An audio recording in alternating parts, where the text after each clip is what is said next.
The need for printed books in the world is obvious when you travel. Recently, I received a little video clip from a pastor in Malawi.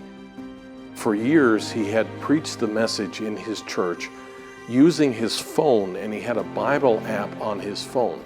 Now, he didn't have any spoken word books. He didn't have any message books. And then after 7 years, his phone broke. So he had no phone. So now here's a pastor preaching to his assembly without a Bible or without message books. And I had to think, what would it be like for me to preach to my congregation without a Bible or without any books? But he did it for 3 years. And then finally the brothers came through who were distributing materials for us and brought him a new Bible in his own language, and brought him a church age book and the Seals book in his own language.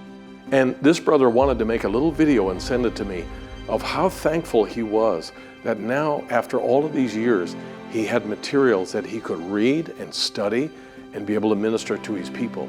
Today, I am a happy man because I have this Bible in hand.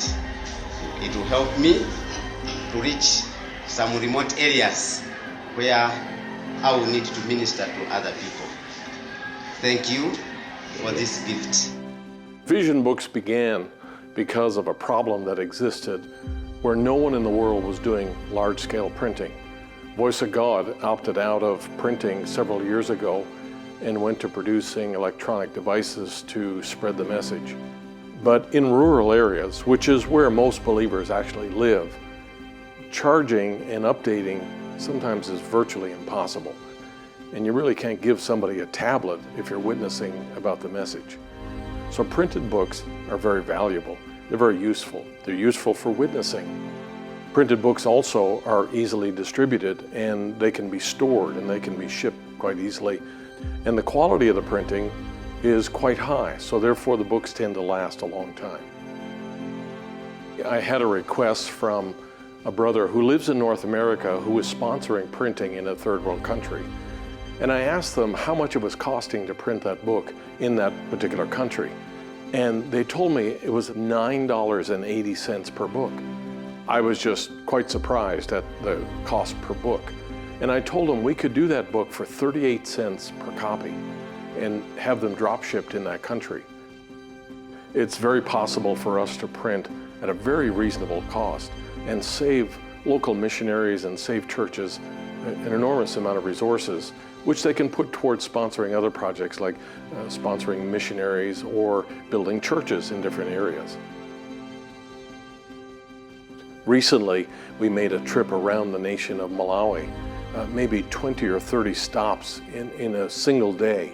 And there were pastors who were waiting by the side of the road to receive a case of books and pictures and Bibles and materials that now they could furnish their congregation with. They have said, we felt like we were forgotten over the years. They had not seen new materials come or new church age books come maybe for 20 years. Now, when they find new converts, they're able to actually give the new converts the materials they need to begin to grow. When you think about it, that's exactly what we experienced when we first came to know the Lord and to know the message. We were given a Bible and we normally had access to books. But now these people in foreign countries are able to have these materials. Once a need comes in for a particular book in a particular language, we communicate that need through our website and other forms of outreach. And we rely upon the Holy Spirit to lay it upon brothers and churches of different parts of the world to supply those needs. So it's truly a global effort. The burden is simply to find the last seed, and whatever we can do to bless the bride of Christ around the world, that's our vision.